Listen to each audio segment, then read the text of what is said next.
자, 보겠습니다. 책은 174쪽이고 시범이 뭔지는 아실 거예요.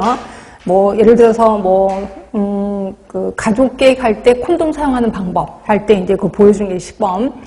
보건교육에서 가장 많이 사용하고 있다. 근데 시범을 보여주고 나면 바로 집에 가서 써먹을 수가 있죠. 그래서 현실적으로 실천을 가능하게 한다.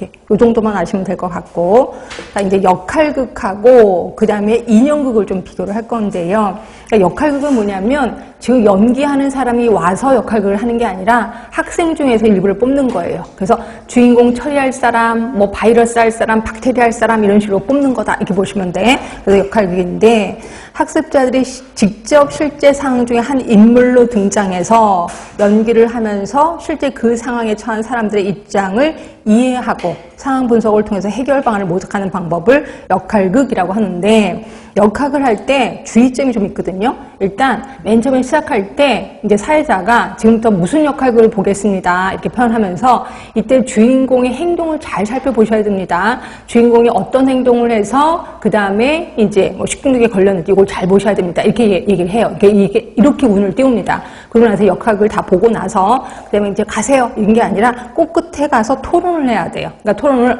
해서 그 역할극에 나온 사람들이 무대 위에 딱 앉아있고 학생들이 질문을 하는 거죠. 또는 역할극에 나온 사람들이 거꾸로 질문을 하기도 합니다. 이런 식으로 토론을 좀 한다라고 보시면 될 것 같고요. 자, 그래서 보시면 역할극이 끝난 후에 출연자와 관중이 함께 자유롭게 토론할 시간을 갖기도 한다는 거예요. 그래서 이해가 되실 거고, 그럼 반면에 인형극은 뭐냐면 약간 민감한 주제를 할 때, 예를 들어 성추행, 성폭행에 대해서 이제 뭔가를 할 거거든요. 그랬을 때, 자, 성폭행법 할 사람 아무도 안 합니다. 근데 그거를 갖고 이제 우리가 이제 꼬셔요. 너 얼굴 가려줄게. 가면 씌워줄게. 그러면 너 괜찮아. 그래서 이제 이렇게 가면 쓴 채로 이제 성폭행범을 역할극을 했다고 합시다. 그러면 그 밑에 있는 학생들이 쟤 누구야? 운동화 저거 신었으니까, 저 운동화 저거 신었으니까 혹시 걔 아니야? 그래서 막 얘네들 막 자기네들끼리 추론을 해. 그러다 궁금하면 무대 위로 뛰러 올라와서 가면을 벗겨. 그치, 너지 너? 이러면서. 결국 이 아이는 나중에 졸업할 때까지 성폭행범이 되는 거예요. 그래서 그게 힘든 게 역할극이야. 그래서 약간 민감한 주제를 다룰 거야. 이럴 때 인형극이 괜찮습니다. 그럼 인형극은 우리가 알고 있는 큰 인형이 아니라 그냥 막대기 하나에 사람 얼굴 그리고 치마를 입혀서 여자가 되는 거예요. 그리고 막대기에 바지를 입혀서 남자가 되는 거야. 그래서 얘네들이 그러니까 모노드라마를 한다라고 보시면 돼. 그러니까 제가 여기 이렇게 그 탁자 밑에 쏙 들어가서 요 인형 갖고 두 개를 왔다 갔다 하는 거죠. 그래서 보면 여자애가 놀이터에서 놀고 있는데 남자가 막 와서 너 예쁜데? 이러면서 치마 밑에다 얼굴 들이대 뭐 난리가 납니다. 그렇지? 왜냐면 상상력을 동원하기 때문에 이게 액션이 굉장하다 이렇게 보시면 돼요. 이게 인형극입니다. 그래서 인형극을 보시면 장점의 비번 보세요. 청중이 즉각적으로 반응하게 되고 상상력을 갖게 된다는 거죠. 그렇죠? 그래서 거기 보시면 C번에 민감한 주제를 다루어도 풍자적이고 과장된 표현에 의한 효과를 얻을 수 있어. 그래서 약간 민감하면 인형극으로 가야 되고 그렇지 않다면 역할극을 가는 게 좋겠다라고 보시면 돼요. 그래서 나머지 것도 그냥 보시면 될 것 같고, 그래서 보건교육의 방법에서는 아까 말한 것처럼 심포지움 패널 토의, 집단 토론 분단 토의 또는 아까 말한 브레인스토밍 이 정도 좀 알고 계시는 게 좋을 것 같고, 역할극 같은 경우는 시험에 나와도 그렇게 어렵지는 않더라고요. 거기서 해결하시면 돼.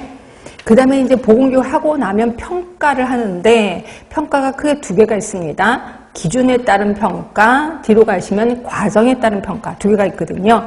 근데 기준에 따른 평가는 우리가 알고 있는 절대평가, 상대평가를 얘기하는구나 이렇게 생각하시면 되는데, 절대평가는 목적지향평가라고도 해요. 상대평가는 기준지향평가라고도 하는데, 자, 두 개 다 개인차는 다 인정은 합니다. 개인차는 인정하는데 그 개인차를 얼마든지 줄일 수 있어 라고 하는 게 절대평가야. 예를 들어서 어떤 기준점을 정해놓고 누구든지 다 합격할 수 있어 라고 하는 게 절대평가. 그런데 비해서 상대평가는 네가 아무리 열심히 해봐라 개인차는 어쩔 수가 없다. 한마디로 일렬로 줄을 세워놓는 게 상대평가라고 보시면 돼요. 자, 이러다 보니까 상대평가는 학습자를 수동적인 존재로 파악하고 있어요. 그런데 비해서 절대평가는 누구든지 합격할 수 있으니까 능동적인 존재로 파악하고 있다. 결국 절대평가는 밑에 가시면 발달적 교육관이야. 누구든지 잘할 수 있거든요. 그런데 비해서 상대평가는 선별적, 똑똑한 사람을 뽑기 위한 거다라고 보시면 되고, 또 하나, 자, 절대평가는 타당도를 중요시 여깁니다. 타당도가 뭔데요? 우리 역학에서 타당도 보면 배우긴 했거든요. 근데 교육에서 타당도를 다르게 표현하고 있는데 뒤에서 배우실 거야. 그러면 상대평가는 신뢰도를 중요시 여긴다라고 보시면 됩니다. 그렇죠? 자, 뒤로 갑니다.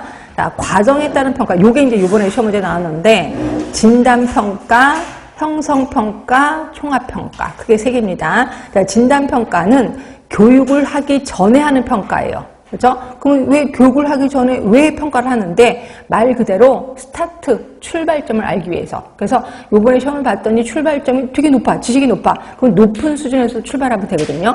근데 만약에 지식 수준이 좀 낮은 수준에서 출발을 하면 돼. 결국 학습 전략을 극대화하기 위해서 하는 게 진단평가예요.